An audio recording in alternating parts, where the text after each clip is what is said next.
For eons, the earth was a Garden of Eden.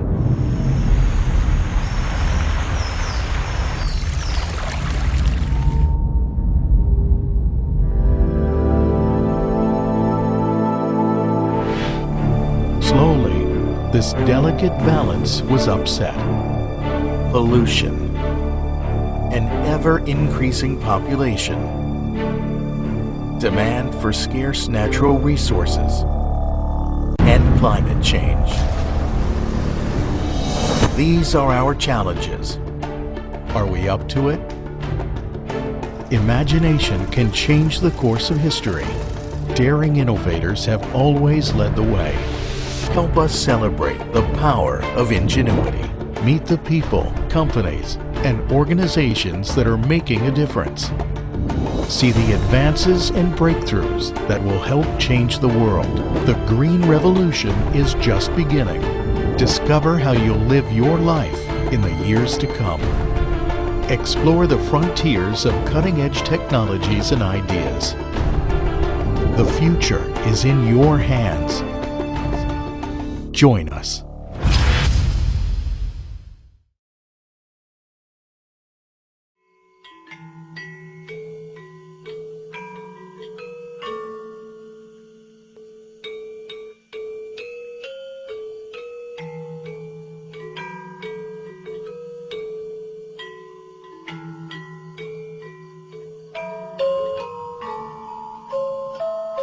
In the beginning, there was a dot. Then time passed. The dots evolved into an artwork of high sensibility, a piece of fine handiwork harmonizing patience with art.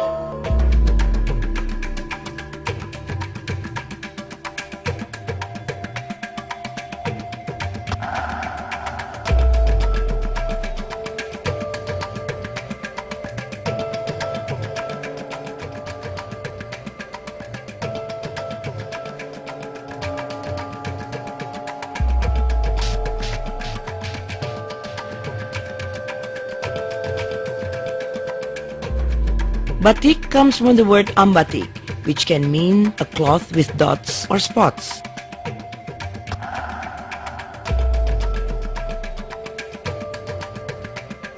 The making of such exotic spots is not as easy as waving a hand. The driving force is the patterns themselves. It is not just a matter of drawing lines, it is the breathing of life into patterns full of dynamism. Some of these patterns are age-old, others emerging of ancestral designs with new concepts growing out of more recent contemplation. Batik begins with a piece of cotton cloth. Onto this cloth are transferred exotic forms, detail by detail, curve by curve, with the greatest possible perfection. Then, with exceptional care, the motifs are copied in liquid wax using a pen-like instrument called chanting, covering the cloth from one end to the other. This chanting has a little basin made of copper with a little spout.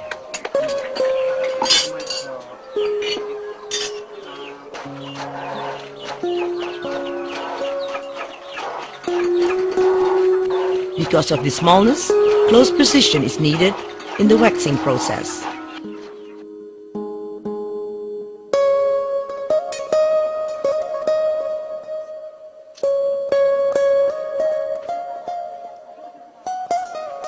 Which is carried out with care and a sharp eye to ensure that the wax will flow easily onto the cloth. The wax, which is called malam, comes in various forms depending on the stage of baticking under work. Among them are pine resin wax and beeswax. Amid the pungent odor and hot thick smoke of the wax, women transform the plain white cloth into a beautifully decorated textile. Dyeing means the coloring of those parts of the cloth that are not covered in wax. For this, the waxed cloth is immersed into a cold dye bath. The most frequently used colors are blue, red, brown, and yellow. So that the colored cloth will glow to perfection, it is put out in the sun to dry. This process of dyeing and drying is duplicated as many times as is needed to get the desired depth and shades of color. When the color is right, the cloth can be cleaned of its wax covering. This is done by immersing it in boiling water. The dyeing process is replicated over and over again to get the desired number of colors. The more color variation, the more times the waxing and dyeing are repeated. The batik emerges from the very long and demanding process, beautifully colored and wonderfully decorated.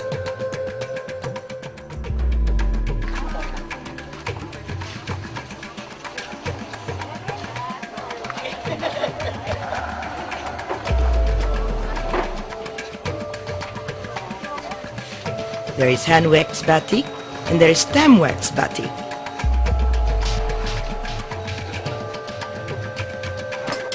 In stem wax batik, the graceful function of the batik pen or chanting is taken over by a printing stamp for a repetitive pattern. This naturally shortens the time it takes to make a batik cloth, but it also sacrifices the power in the hand-drawn wax lines.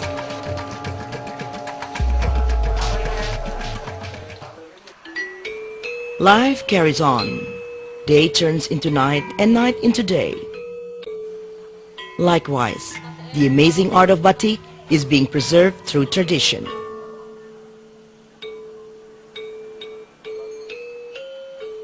A museum has even been established to record the journey of this artistic skill. Opened by the President on July the 12th, 2006, the museum houses diverse types of batik from throughout the country, each with its matchless uniqueness.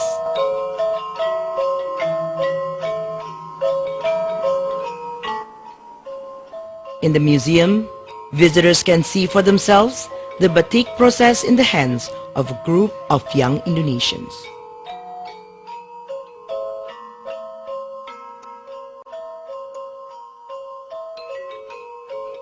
In the beginning, there was a dot. Then time passed. The dots evolved into an artwork in the form of a decorated textile. Only those who possess great diligence and extreme patience will come to peace with time, creating a work of high artistic sensibility.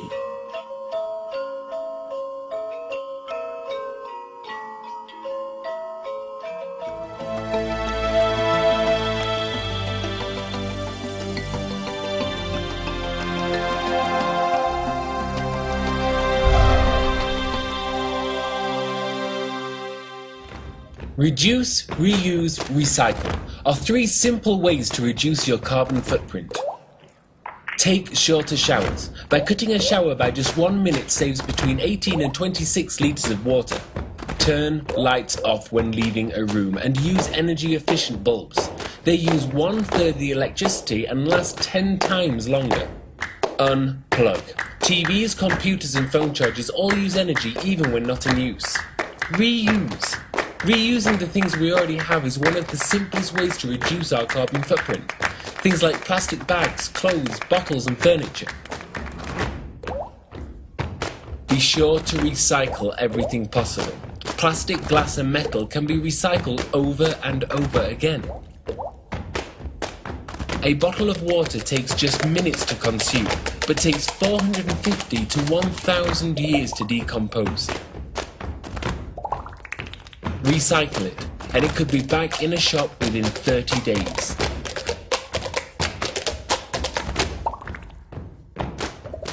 Remember the 3 R's: reduce, reuse, recycle.